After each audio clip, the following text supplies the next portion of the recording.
속보입니다. 2026년 3월 1일 미국과 이란 사이의 군사 충돌이 공식 확인됐습니다. 미 국방부는 현지 시각 오전 4시 12분 이란 핵시설을 겨냥한 정밀 타격이 실행됐다고 발표했습니다. 이란 혁명수비대는 즉각 호르무즈 해협 봉쇄를 선언했습니다. 그 순간 세계 경제는 멈췄습니다. 뉴욕 선물시장에서 서부 텍사스산 원유 WTI 가격이 단 6시간 만에 배럴당 48달러 폭등했습니다. 브렌트유는 장중 한때 167달러를 돌파했습니다. 아시아 증시는 일제히 하락했습니다. 전쟁이 시작된 것입니다. 그런데 이 영상이 끝날 때쯤이면 여러분은 단순히 전쟁 소식 하나를 들은 게 아니라는 걸 알게 되실 것입니다. 이 전쟁이 한국 경제 어디를 무너뜨리고 있는지, 어떤 기업이 지금 이 순간 조용히 사라지고 있는지, 그리고 반대로 이 혼란 속에서 가장 크고 조용하게 기회를 잡고 있는 산업이 어디인지, 그 전부를 확인하게 되실 것입니다. 누가 무너지는지, 누가 살아남는지, 그리고 누가 이 전쟁으로 가장 큰 수혜를 입고 있는지, 지금부터 그 변화를 추적합니다. 2026년 3월 2일 오전 인천국제공항 화물터미널에서 한 항공사 직원이 멍하니 모니터를 바라보고 있었습니다. 항공유 가격이 하룻밤 사이에 41% 올랐습니다. 대한항공과 아시아나항공은 즉각 비상대책회의를 소집했습니다. 중동 노선 운항 중단 여부를 검토하기 시작했습니다. 항공업계는 이미 코로나19를 한 번 겪었습니다. 하지만 이번엔 달랐습니다. 코로나는 수요가 사라지는 충격이었습니다. 이번은 비용이 폭발하는 충격이었습니다. 항공사 한 곳의 하루 유류 비용이 평소 대비 2배를 넘어섰습니다. 그런데 항공업만의 문제가 아니었습니다. 한국은 원유 수입 의존도가 98%에 달하는 나라입니다. 원유 한 방울 나지 않는 이 나라에서 원유 가격이 2배 가까이 오른다는 건 단순한 물가 상승이 아닙니다. 제조업 전체가 흔들리는 신호탄이었습니다. 플라스틱 원료, 합성 섬유, 포장재, 정밀화학 모든 산업의 출발점이 원유입니다. 그 출발점이 흔들렸습니다. 중소제조업체들이 가장 먼저 비명을 질렀습니다. 원재료 가격은 오르는데 납품 단가는 올릴 수 없는 구조. 이미 얇아질 대로 얇아진 마진은 이제 바닥을 드러내기 시작했습니다. 한 중소제조업체 대표의 말이 그 현실을 압축하고 있었습니다. 이건 단순한 전쟁이 아닙니다. 저희한테는 그냥 경제 충격이에요. 원가가 올라가는 속도를 버티질 못합니다. 그런데 환율도 움직이고 있었습니다. 전쟁 발발 사흘째 원달러 환율은 1,498원을 돌파했습니다. 심리적 마지노선으로 여겨지던 1,500원 선이 무너지기 직전이었습니다. 달러 강세는 수출 기업에게는 유리합니다. 하지만 수입 물가를 끌어올립니다. 원유, 천연가스, 원자재 모두 달러로 결제됩니다. 환율이 오를수록 수입 비용은 눈덩이처럼 불어납니다. 한국 경제는 수출과 수입이 동시에 작동하는 구조입니다. 한쪽이 흔들리면 다른 쪽도 버티지 못합니다. 3월 첫 주 한국은행 긴급금융통화위원회가 소집됐습니다. 정부는 비축유 방출 카드를 꺼내들었습니다. 시장 안정화를 위한 긴급 성명이 발표됐습니다. 코스피는 내려앉았습니다.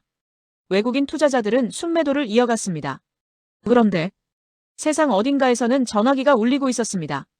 경기도 창원 한화에어로스페이스 본사입니다. 3월 둘째 주부터 해외 바이어의 문의가 급격히 늘기 시작했습니다. 폴란드, 루마니아, 핀란드, 유럽 각국의 국방부 관계자들이 직접 연락을 해왔습니다. 이유는 명확했습니다. 미국이 중동에 집중하는 동안 유럽은 자신들의 방위력을 스스로 채워야 했습니다. NATO 회원국들은 GDP 대비 국방비 2% 목표를 이미 넘어서겠다는 선언을 잇따라 내놓기 시작했습니다. 독일은 국방 예산을 전년 대비 35% 확대하겠다고 밝혔습니다. 폴란드는 이미 세계에서 손꼽히는 국방비 지출국이 됐습니다. 문제는 무기가 없다는 것이었습니다. 미국 방산업체들은 물량이 부족했습니다. 러시아, 우크라이나 전쟁을 거치며 이미 주문이 밀려 있었습니다. 유럽 자체 방산 산업은 수십 년간 이른바 평화의 배당금을 누리며 생산 능력을 키우지 않았습니다. 그 공백을 메울 수 있는 나라가 어디였을까요? 한국이었습니다. K9 자주포, AS-21 레드백 장갑차, K239 천무 다연장 로켓. 한국 방산 제품들은 이미 실전에서 검증된 성능과 합리적인 가격, 그리고 빠른 납기라는 세 가지를 동시에 갖추고 있었습니다. 폴란드 국방부 관계자는 공개 인터뷰에서 이렇게 밝혔습니다. 우리는 지금 한국과의 협력을 단순 구매 차원이 아니라 장기 파트너십으로 검토하고 있습니다. 한국은 믿을 수 있는 공급자입니다. 한화에어로스페이스의 주가는 상승했습니다. 현대로템도 마찬가지였습니다. 수주잔고가 사상 최대치를 경신하고 있다는 소식이 연일 나왔습니다. 그런데 이것은 단순히 무기를 파는 이야기가 아니었습니다. 방산 수출은 단일 계약이 수조 원에 달합니다. 고용을 만들고 협력업체를 살리고 지역 경제를 움직입니다. 창원, 구미, 대전, 방산 클러스터가 있는 지역 경제가 들썩이기 시작했습니다. 충격이 변화로 바뀌는 순간이었습니다. 그러나 진짜 반전은 아직 시작되지 않았습니다. 경남 거제도 삼성중공업 조선소 야드입니다. 밤 11시 용접 불꽃이 꺼지지 않습니다.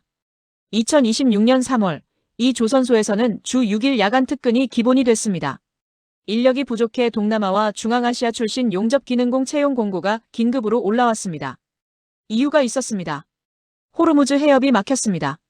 전 세계 원유 물동량의 약 20%가 통과하는 이 해협이 사실상 봉쇄 위기에 처하자 전 세계 에너지 물류가 재편됐습니다. 중동산 원유 대신 미국산 LNG, 카타르산 LNG 수요가 폭증했습니다. 그 LNG를 실어 나를 선박이 필요했습니다. 그리고 LNG선을 만들 수 있는 나라는 사실상 한국뿐이었습니다. 세계 LNG선 수주 잔고의 70% 이상을 한국조선 3사가 보유하고 있습니다. 삼성중공업, HD한국조선해양, 한화오션. 이 세 곳이 세계 LNG선 시장을 사실상 과점하고 있습니다. 유조선 수요도 급증했습니다. 중동을 우회하는 새로운 항로가 개발되면서 더 긴 항해를 위한 더 큰 유조선이 필요해졌습니다. 수에즈 운하 대신 희망봉을 돌아가는 항로는 항해 거리를 약 40% 늘립니다. 선박이 더 많이 필요하다는 뜻이었습니다. 조선소 수주 문의는 폭발적으로 늘었습니다. 삼성중공업 영업팀 관계자의 말이 그 상황을 보여줬습니다. 지금 문의가 쏟아지고 있습니다.